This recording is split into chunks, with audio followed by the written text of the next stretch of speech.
né? Oi, gente! Vou falar sobre os granulócitos, né, no hemograma.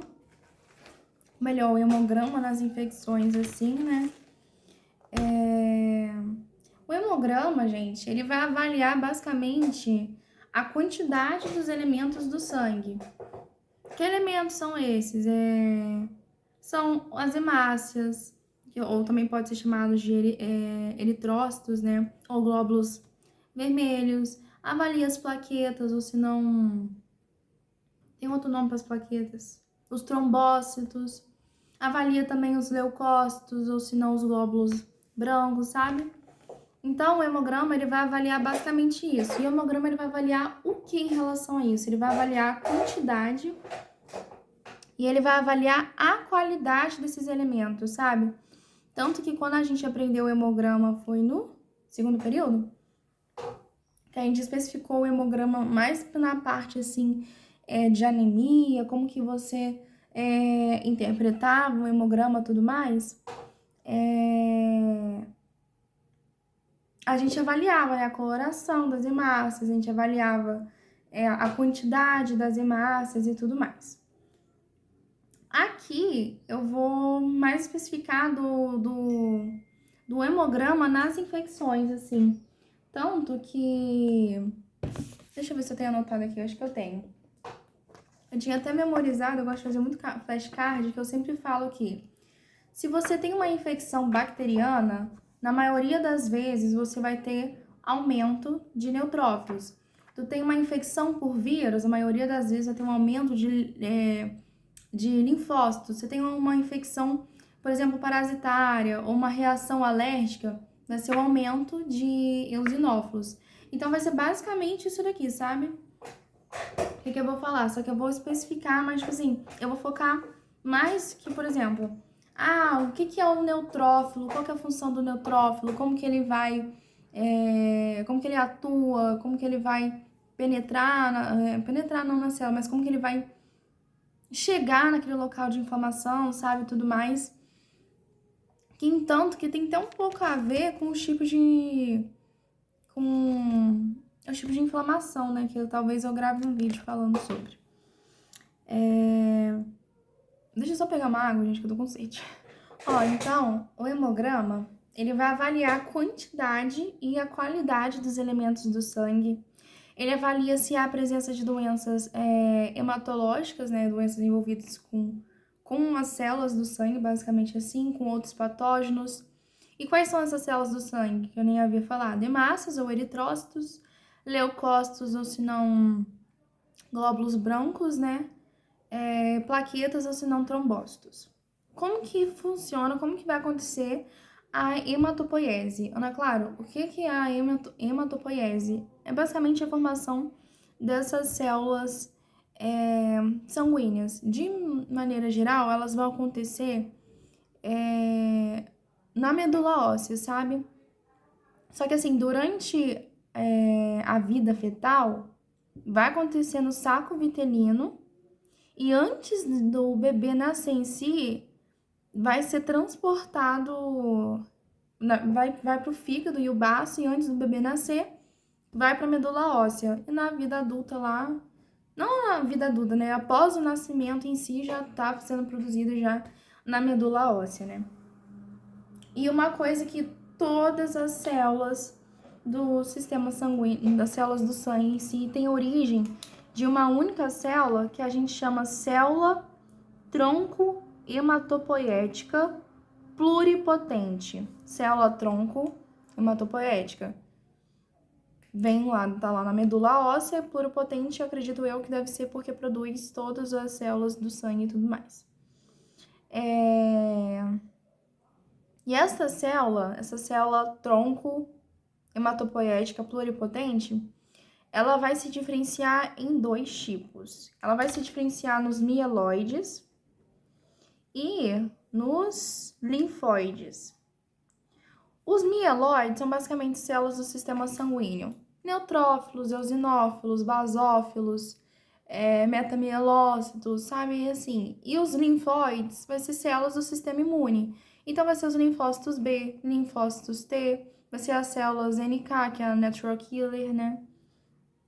Então, as células do sangue, elas vão sair, elas vêm, assim, na vida fetal, antes do bebê nascer, vem do saco vitelino, que passa para o fígado e para o baço, e antes mesmo de nascer, vai para a medula óssea. Se originam de uma única célula em comum, que é a célula tronco hematopoética pluripotente, que esta vai se dividir em dois tipos, que são os mielócitos, mieloides e os linfóides. Mieloides, células sanguíneas. Linfóides, células do sistema imunológico, que são os linfócitos B, T e células NK. Quais são os componentes do hemograma? Eritograma, leucograma e plaquetograma. Ou seja, eritograma vai avaliar os eritrócitos.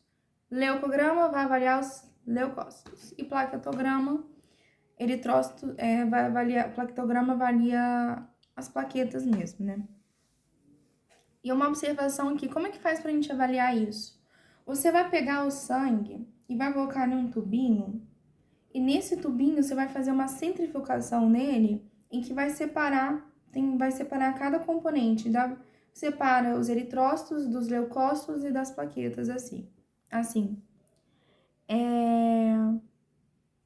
Então, eu vou falar de cada um. Vou primeiro falar sobre os leucócitos, né? Os leucócitos, ou glóbulos brancos, eles são para defesa do organismo, obviamente, e são células envolvidas, tem dois tipos de células envolvidas. Tem os granulócitos, que vão ter grânulos, que são meio que bolsinhas que vão ter substâncias, que vão secretar substâncias, né? E tem os agranulócitos. Quem são os granulócitos? Neutrófilos, eosinófilos e basófilos. E quem são os agranulócitos? Linfócitos e monócitos, basicamente. E, obviamente, tem a maturação. Então, só repetindo, ó. Os leucócitos, eles vão se diferenciar, né, em agranulócitos e granulócitos. Quem são os agranulócitos?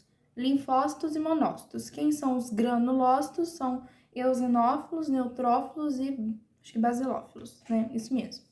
Como que funciona a maturação dos granulócitos, a maturação granulítica? Você vai ter os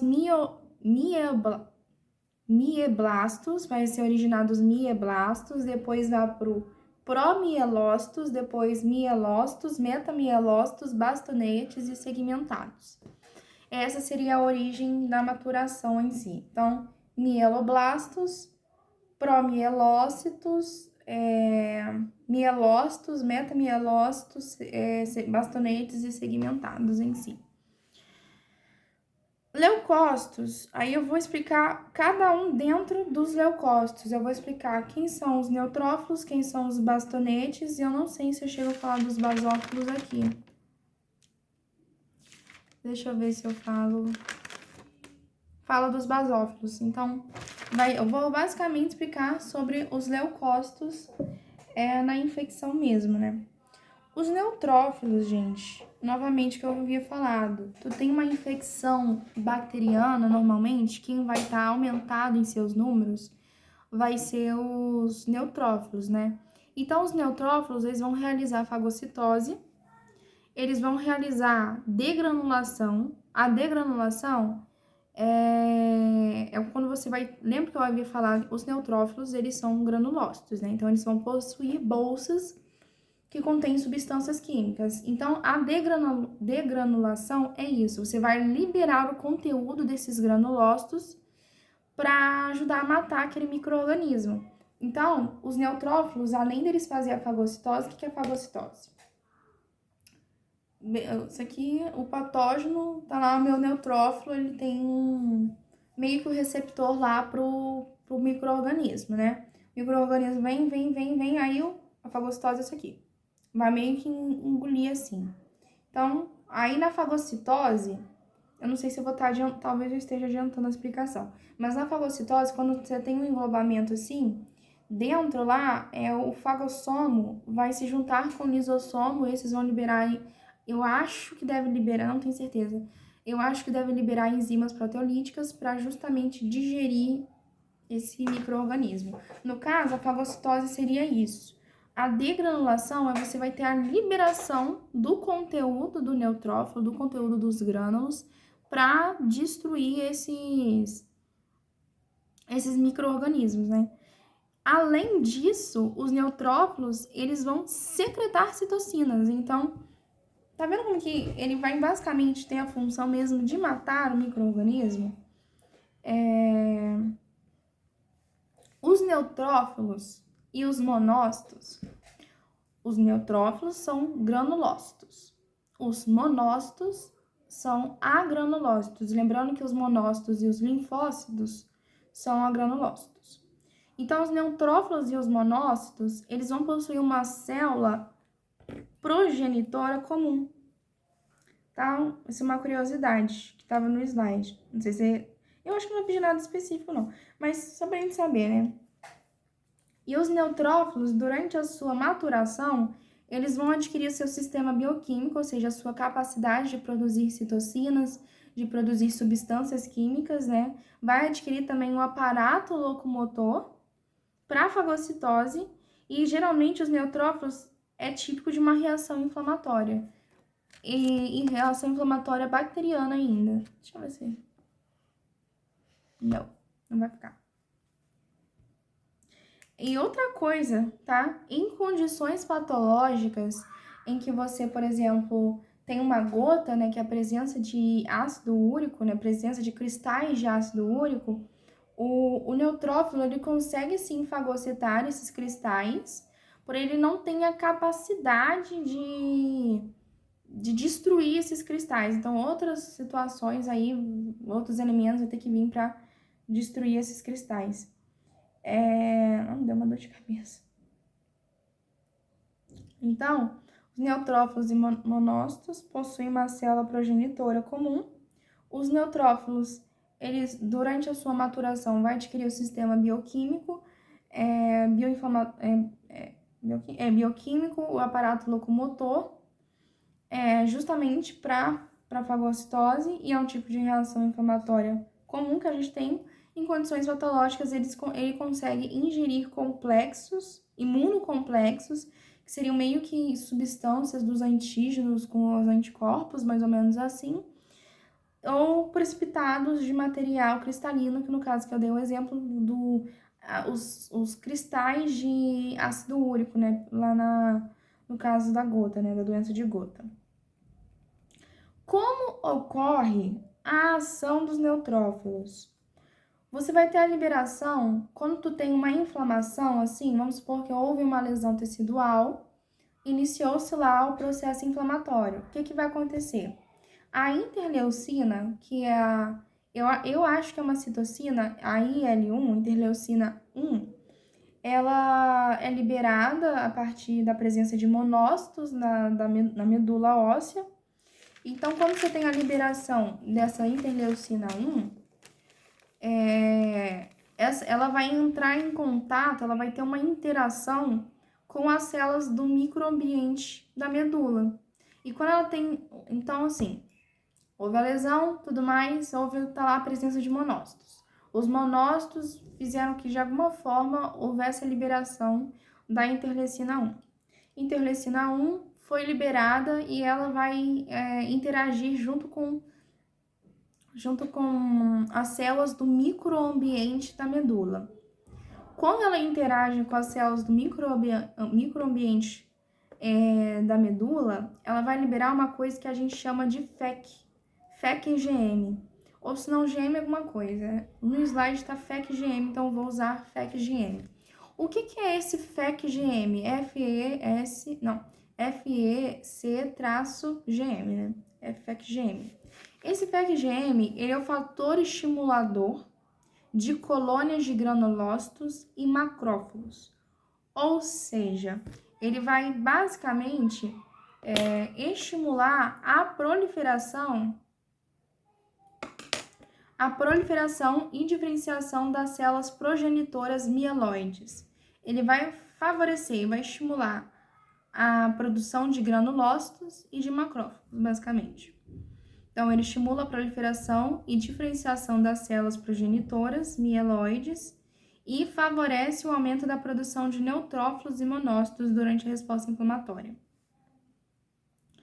Ou seja, quanto maior for a sua inflamação, mais interleucina você vai estar liberando, mais essa interleucina vai interagir com as células do microambiente da medula.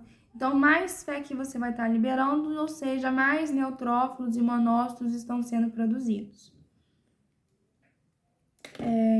Tem uma coisa que nisso tudo, que a gente chama de PGE, que no caso são as prostaglandinas da série E. As prostaglandinas da série E e as isoferritinas ácidas, elas vão evitar que você tenha uma produção excessiva de granulócitos, sabe? Então, essa PGE, prostaglandinas da série E, mais essas isoferritinas, elas vão... É um mecanismo que você vai controlar a resposta da granulopoiese, que é essa formação desses granulócitos, né? Isso que eu havia falado é como ocorre a ação dos neutrófilos, né? Mas como que eles agem? Primeiro, eles vão se aderir, quando você tem uma inflamação, eles vão... Tem que ter um processo, eu não sei se é porque quando a gente vê inflamação, eu acredito que o processo deve ser o mesmo, né? Então, eu vou falar, porque é parecido. O que acontece? Você tem o recrutamento dos leucócitos. Os leucócitos não deixam de ser os neutrófilos, né? Então, não é a mesma coisa em si. Você tem o recrutamento, vou só usar termos de neutrófilos aqui. Você tem o recrutamento dos neutrófilos, aconteceu a lesão lá, vai chamar eles. Eles vão vir, eles vão fazer o processo de rolagem. Quando eles se rolam, tanto fala marginação, né? Tem o processo da marginação, que os neutrófilos vão se aproximar da parede do vaso lesionado, rolam sobre o endotélio e se aderem naquele endotélio.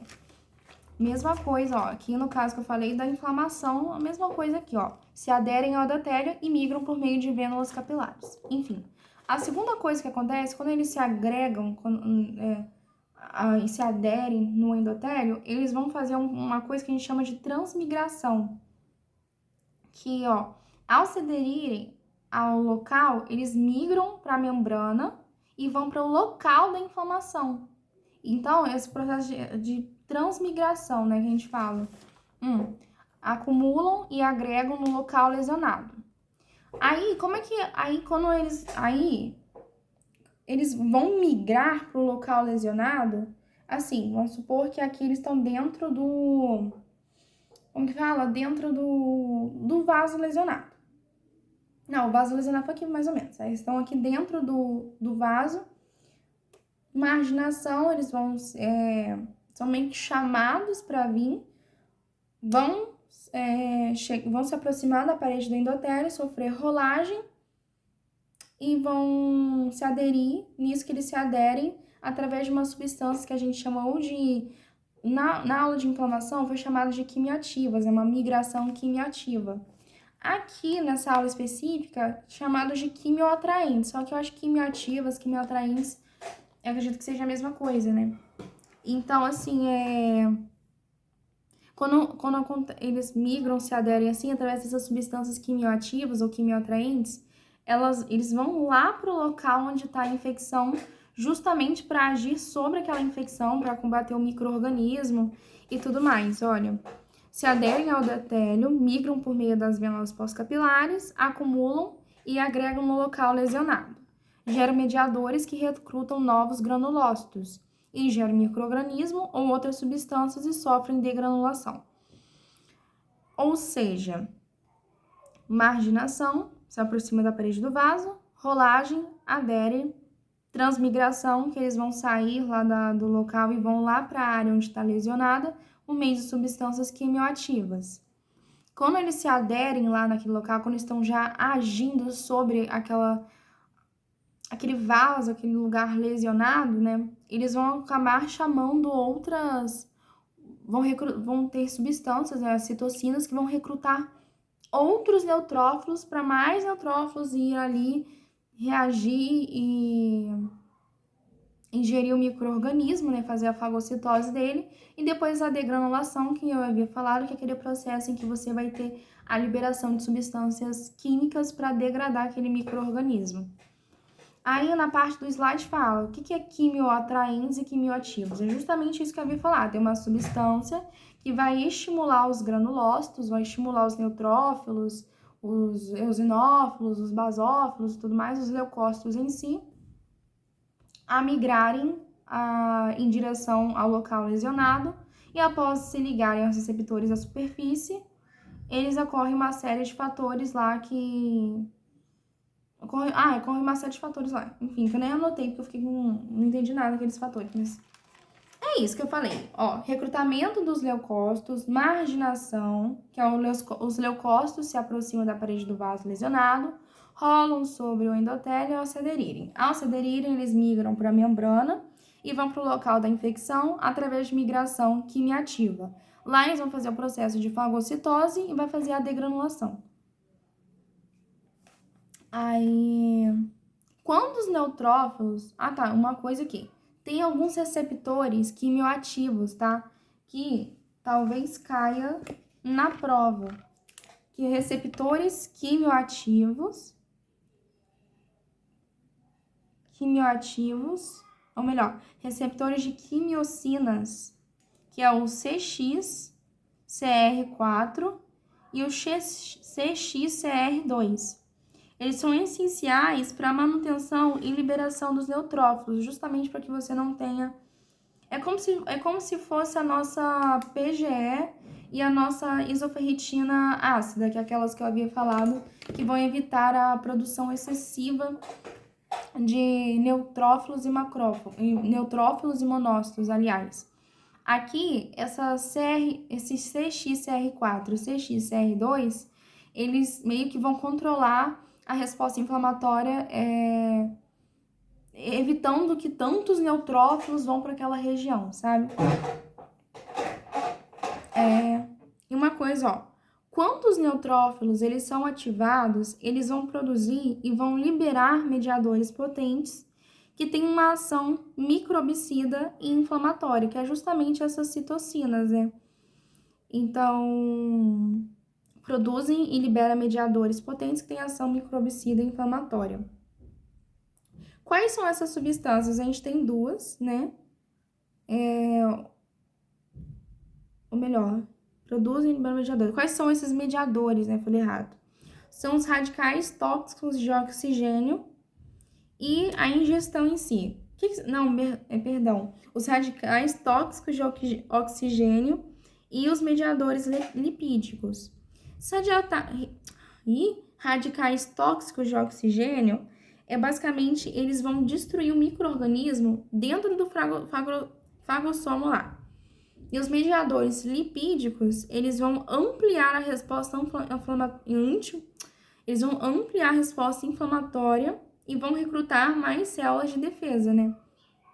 Foi o que eu havia falado. Vão liberar lá citocinas, que vão recrutar mais células de defesa, que seriam esses mediadores lipídicos, e vai lá e vai destruir, tem propriedades antimicrobianas, né, e inflamatórias, para destruir aquele patógeno, que seriam esses radicais tóxicos de oxigênio.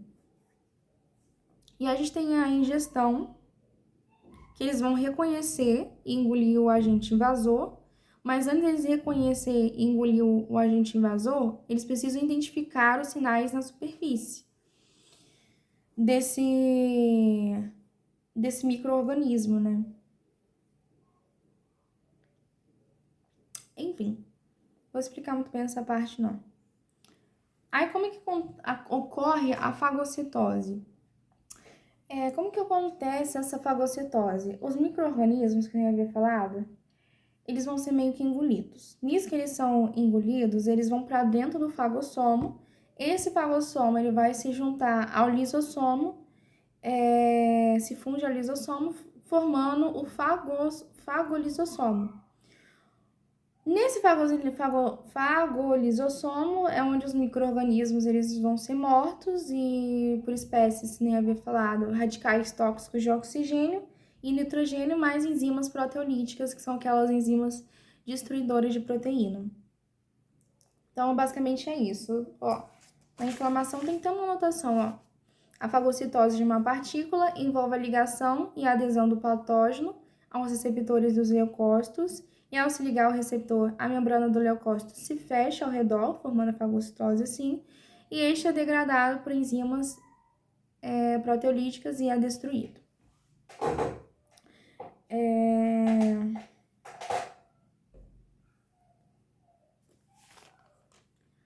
Aí tá, agora tem 3 tipos de granulócitos. Tem os granulócitos primários, secundários e terciários. Ó, minha unha, que linda. Os granulócitos primários, eles também podem ser chamados de azurófilos, tá? Eles são o primeiro a se formar durante a maturação dos neutrófilos. Eles são grandes, têm a coloração azul, por isso eles são chamados de azurófilos. Eles vão conter enzimas potentes e destrutivas, parecidas inclusive com o dos lisossomos em si. Então, granulócitos primários são os primeiros a se formar, tem coloração azul, são grandes, são bastante potentes, porque vai ter enzimas bastante potentes e destrutivas, e parecidos com os lisossomos. Eles estão, inclusive, esses granulócitos primários, eles estão no estágio promielócito. Lembra que eu havia falado que existem os estágios que tem, ó, os... E agora? Os mieloblastos, os promielócitos tá aí, sabe? Perdão, os grânulos primários estão na fase do primielócitos, então, mieloblastos, promielócitos, mielócito, metamielócitos, bastonetes e segmentados. Esqueci de falar, mas a função dos grânulos primários, eles vão atuar dentro do fagossomo, né, já que após a fagocitose, né, eles vão... Eu falei que eles eram parecidos com o lisossomo, né? Então, assim, eles vão atuar dentro do fagossomo após a fagocitose, destruindo o micro-organismo, e vão participar também da degranulação, que é aquele processo, tá? Que você vai ter a liberação de substâncias químicas lá dentro do grânulo para destruir o patógeno em si. Os grânulos secundários, eles vão se formar depois dos grânulos primários. Se nos grânulos primários eles estavam no estágio promielócitos, aqui nos grânulos secundários, eles vão estar, acho que no estágio mielócito. Deixa eu ver se eu anotei. Então, no estágio mielócito, eles são menores que os grânulos primários, porém, eles são maior quantidade, são mais numerosos. Eles vão atuar tanto dentro quanto fora da célula. No caso, os granulócitos primários, eles atuavam dentro da célula, que vai atuar tanto fora quanto dentro. E eles vão ajudar na migração dos neutrófilos para aquela região lesionada, para o tecido lá lesionado. Os grânulos terciários, eles vão aparecer por último, e aqui já vai ser basicamente quase na fase final da maturação dos neutrófilos, né, que vai ser no estágio dos bastonetes e do estágio dos metamielócitos. Vão ter enzimas que vão ajudar também o neutrófilo a se deslocar para o tecido, pelos tecidos até o local de inflamação, só que ele não tem ação microbicida direta, tá? Ele vai facilitar, a função dele principal é facilitar a migração dos neutrófilos para aquela região lá afetada. Então, os granulócitos primários, você vai fazer a destruição, basicamente a fagocitose. Os granulócitos secundários, resumidamente a sua função, vai ajudar a migrar mais neutrófilos para aquela região lá,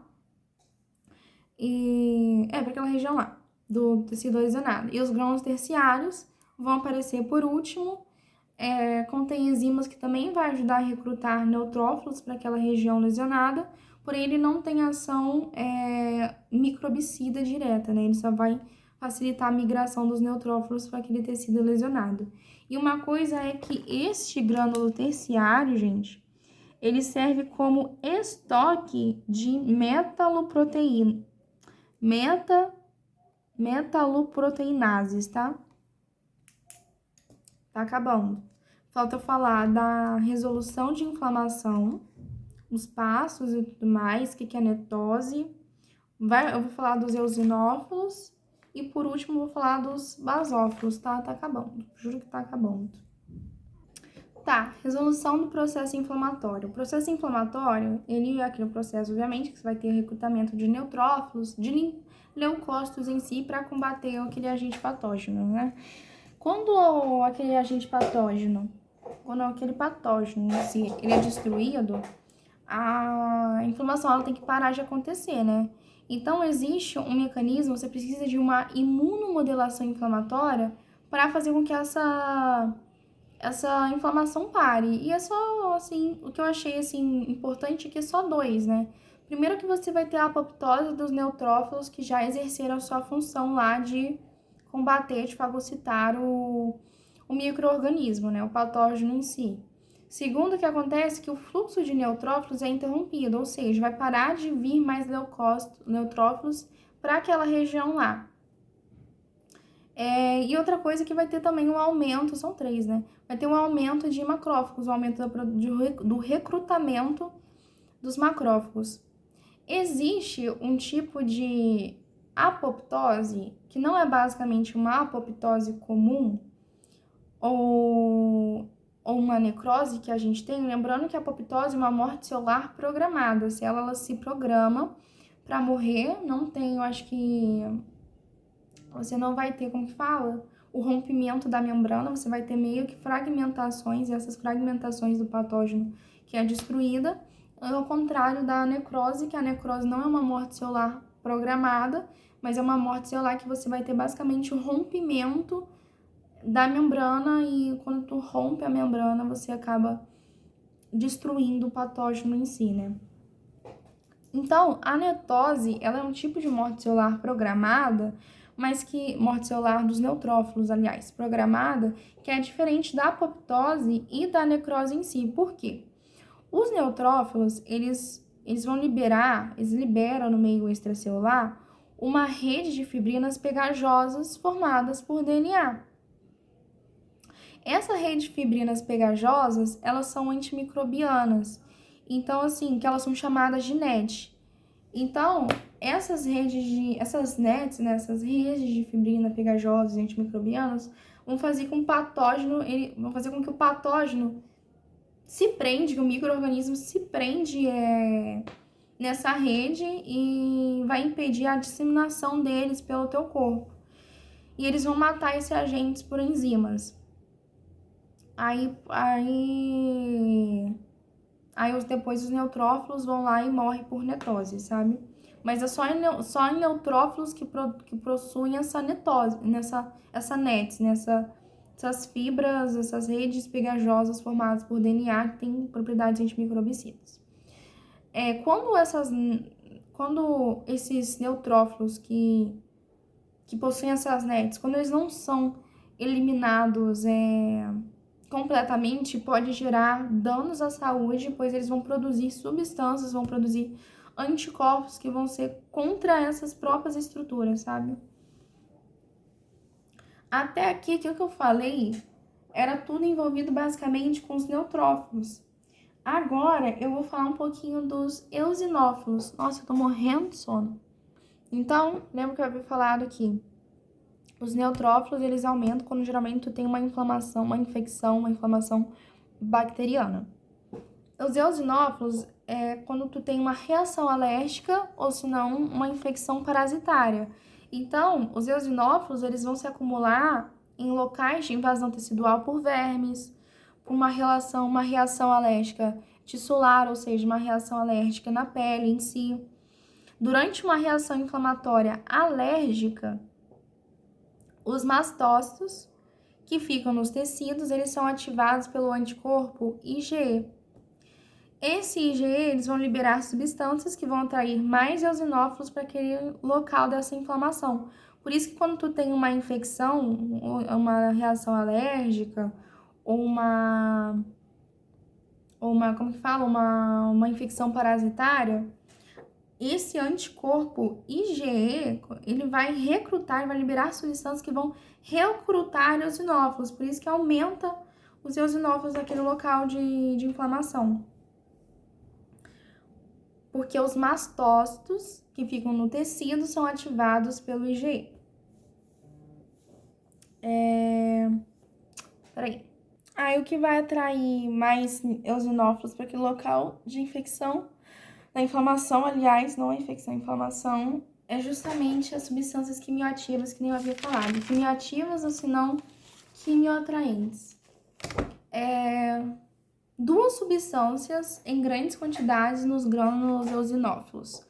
Proteínas básicas e mieloperoxidases, que são liberadas durante a degranulação. Por razões desconhecidas, a eosopenia é uma característica de infecção bacteriana aguda. Então, por algum motivo que não se sabe qual, quando você tem uma infecção bacteriana aguda, você vai ter baixas quantidades de eosinófilos em si. Tem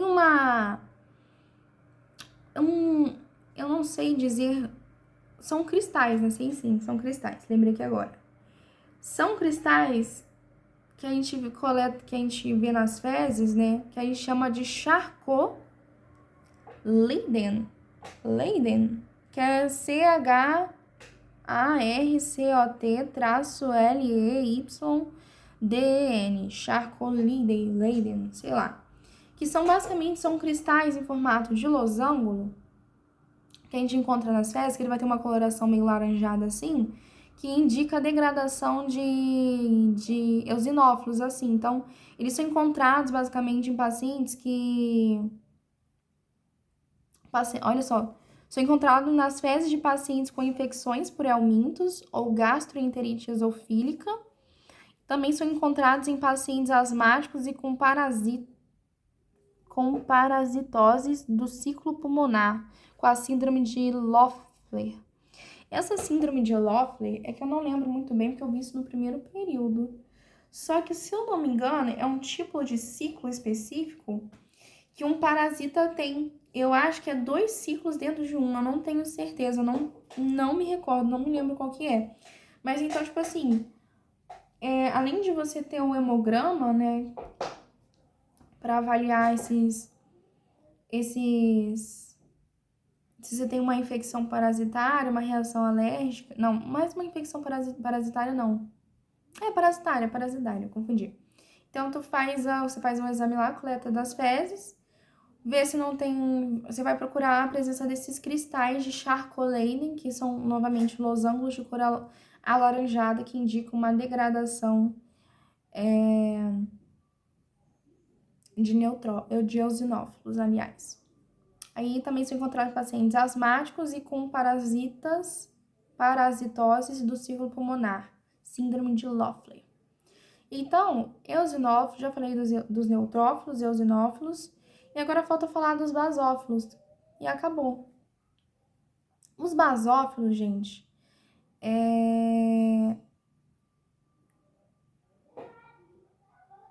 Peraí. Os basófilos são os tipos de leucócitos que a gente tem menos numerosos, tá? Eles vão permanecendo, por que menos numerosos? Porque eles vão permanecer no sangue apenas por algumas horas, né? Mais ou menos assim, tem uma quantidade? De onde eu tiro essa informação? Na minha cabeça, eu acho que eu tirei essa informação errado. É 3 a 5 horas, mas eu não anotei, não sei de onde eu tirei isso, então não levem... Esquece, na verdade, né? Os leucócitos, então, eles são menos numerosos, eles vão permanecer no sangue apenas algumas horas, tá? São células vetoras de reações de hipersensibilidade.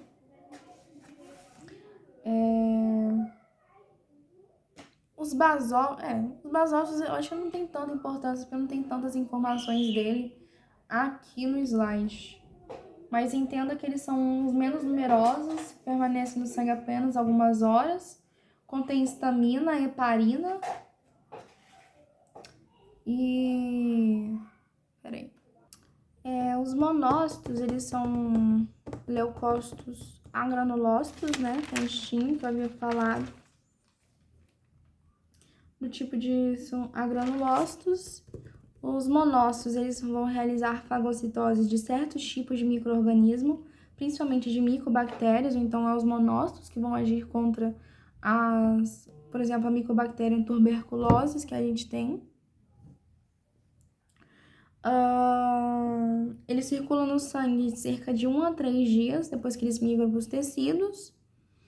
E quando eles migram para os tecidos, esses monócitos eles vão se diferenciar em macrófagos. Então, eles deixam de ser monócitos, eles são monócitos no sangue, vão para o tecido e se tornam macrófagos. Eles vão retirar hemácias velhas, tá? Ou senão hemácias senis, que a gente chama. Vão remover proteínas alteradas também. E vão apresentar um antígeno para os linfócitos. E a gente tem o rastro cutâneo, que é uma erupção ou lesão na pele, que apresenta uma forma difusa ou localização. É tipo, não fala, uma erupção ou uma lesão na pele. Geralmente, como que é erimatematoso? Não. Fica uma coloração avermelhada, esqueci o nome. Eu acho que é eritema mesmo, que eu tô com sono, gente, peço perdão. Tem uma coisa que é o ciclo de replicação do Epstein-Barr viverus, que é o EBV, que é um vírus que vai basicamente estabelecer a latência do linfócito B. Ou melhor, falei errado, né? Ciclo de replicação do Epstein-Barr viverus, EBV. Entrada do vírus na célula. Aí, quando esse vírus entra na célula, vai estabelecer a latência em linfócitos B, ou seja, dentro dos linfócitos B lá, vai manter o vírus indetectável pelo sistema imune. O vírus ele não vai produzir partículas virais ativas. Aí, depois disso, se chegou um certo momento, ele vai ser reativado, esse vírus, e você vai ter a produção de um novo vírus.